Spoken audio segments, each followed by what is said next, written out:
What's going on, champions? It's your coach MJ back at you with another episode of Sats and Success.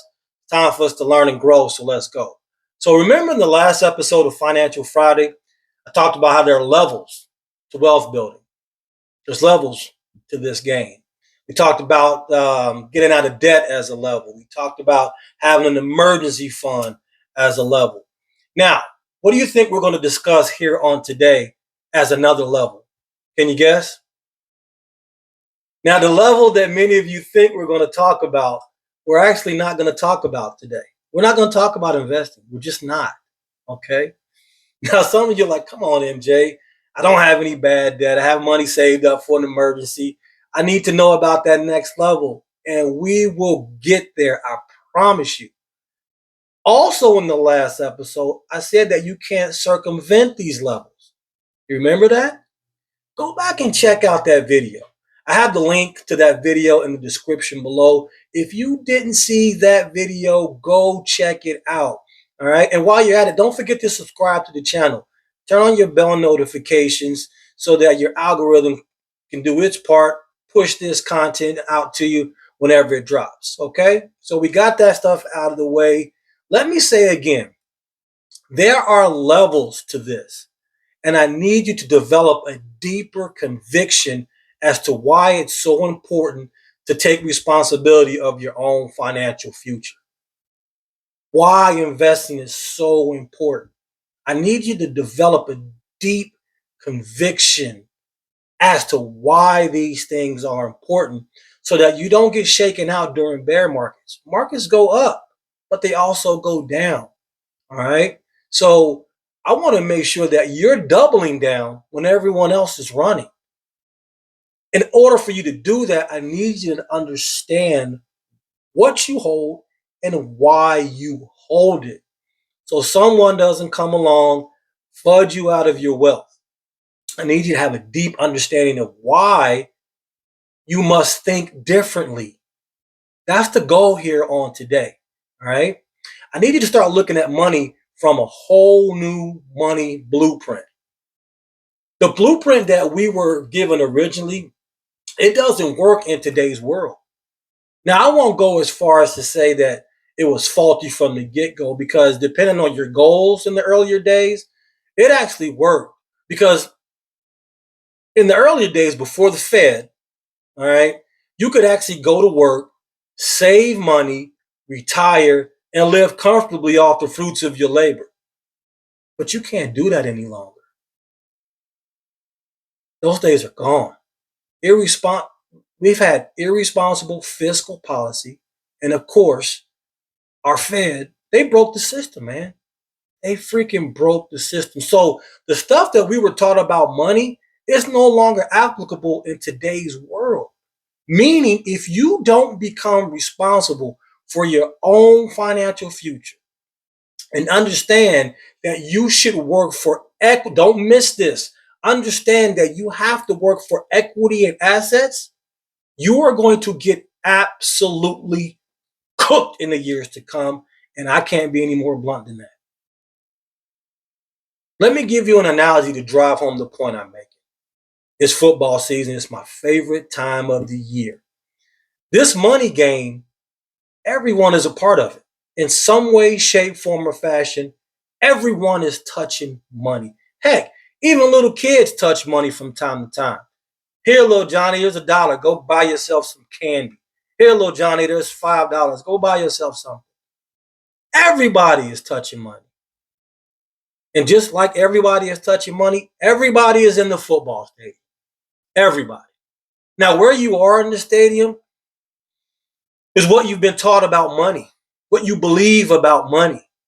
There's a lot of spectators in the seats, right? There's some at the concession stand smashing hot dogs and drinking beer, and they're not really even paying attention much to the game.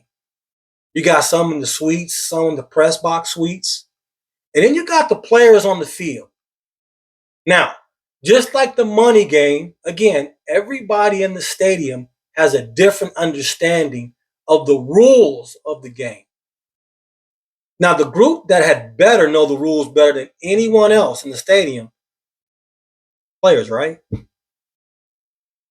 Because if one team doesn't understand the rules to the fullest, or even worse, they don't know the rules at all, they will lose at this game every single time. And that's why this is the perfect analogy for what I'm teaching you here on today. Nothing ever really stays the same.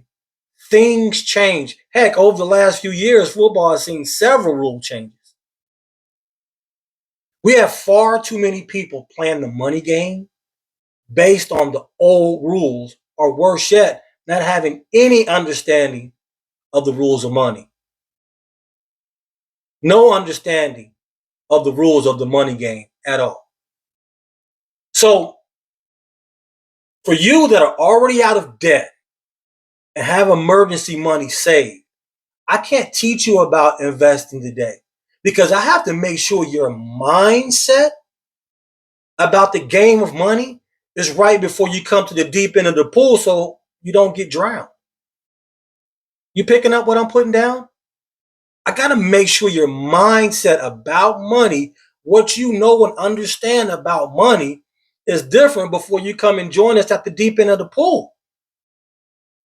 Take some notes, okay? Take some notes, or heck, better yet, just watch this video a second time or a third time if you need to, because I want to make sure you get convicted about what I'm about to say. The first thing you have to understand and you have to get conviction, deep conviction about, is that savers are losers.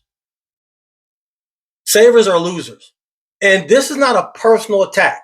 I'm not saying that, this is not me saying that because you save money, you are a loser. No, this is me telling you that if you save money in a bank account, you're going to lose it. Inflation and currency debasement will rob you of your purchasing power. It is a fact. It is a cold, hard fact. You will lose 2 to 4% of your money. You will lose 2 to 4% of your purchasing power for every year that it's sitting in a bank account. Let me say that again. You will lose 2 to 4% of your purchasing power for every year your money sits in a bank account banked up. And you think it's safe because the balance is unchanged. But the irony of this thing here is that many people don't want to invest their money because they're afraid to lose it, but they're losing it anyway by having it banked up in some savings account. Watch how the rules are created for those who have money. If you absolutely insist on saving your money, you had better make sure it's in a high interest account. But here's the catch. Those accounts are only accessible if you have at least 25K minimum. The other alternative is a CD, but then your money is locked up and not liquid. And if you need it for any reason and you have to withdraw it early, it incurs an early withdrawal penalty. So they penalize you for taking your money out of their bank early. Criminal, man. I can't stand banks. Man, the banks want you to keep your money with them because you know what they do? They take your money and they invest it for themselves. And of course, you already know they lend it out to make themselves even more money. They take your money to make them rich and wealthy. See, in the rules of today's money game, other than having the money set aside for emergencies, savers are losers. All right. So this is so opposite of what we've been programmed or taught to believe. This is why I can't get into the investing part without you. I can't get into the investing part with you just yet. Because the getting out of debt part, we get. Having an emergency fund set aside, we get that. Dave Ramsey and others have been preaching for decades. Whether you follow that or not, we've been rightfully programmed and taught to understand and do that part. But taking responsibility for your own financial future is a different way of thinking because we are so used to turning over our financial future to a pension fund manager, a 401k manager, a banker, a financial advisor. Holding on to our great grandmothers, our mothers' money rules, their money blueprint, that stuff worked for them way back before inflation really set in, before currency debasement really set in. Those rules worked for the money game back then.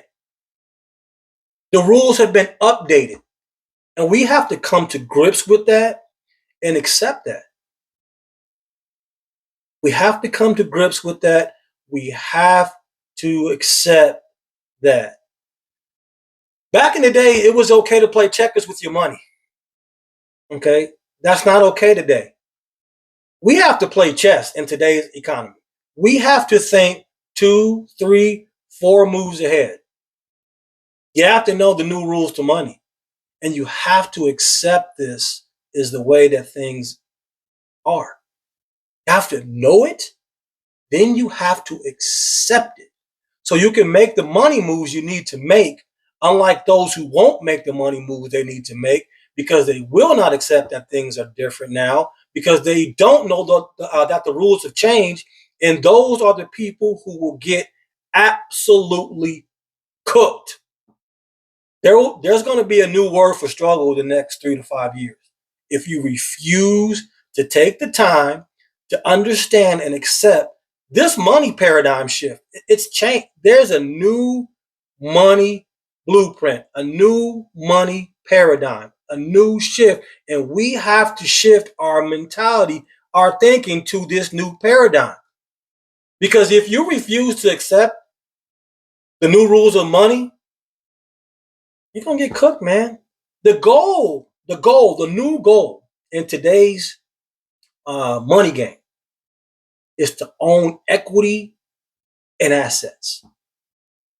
And it's so obvious. Heck, even Chris Brown said it in the Breezy Bowl when I was up in Detroit. He sang his song Sensational. It's obvious. It's obvious. Yeah, y'all didn't know I could sing like that, did y'all? Remember I said in the earlier episode of one of my Financial Friday videos that you can't get better at something you put no time or effort into. Again, make sure you're subscribed to the channel.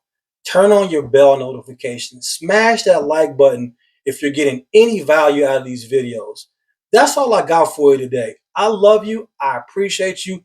I'll see you tomorrow for Sats on Saturday as we discuss Bitcoin and crypto. That market is about to absolutely explode. I said that last week on one of my episodes, exactly what was going to happen this week in the Bitcoin and crypto market happened. And actually, we got a little pullback to take advantage of that dip. Tune in to the channel. Let me make sure I see you on tomorrow. Be blessed. Peace.